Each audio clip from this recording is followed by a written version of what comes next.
Greetings, PTN colleagues. I know we work hard, but at the end of the day, it's all about family. Meet the Carreras clan: Christian, Allie, Brooke, and Dave. I can't forget our furriest member. This is Molly. This is Allison. She's almost 19. She just graduated from Foothill High School and is off trying to make a difference in the world.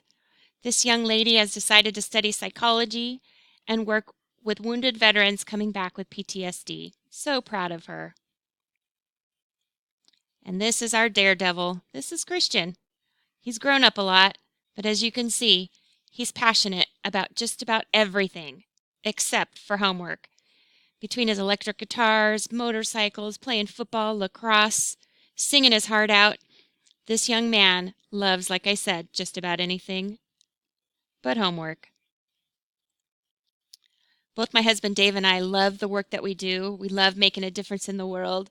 We've realized over 21 years, that you've got to have some humor in your life. And as you can see, we've got plenty of that.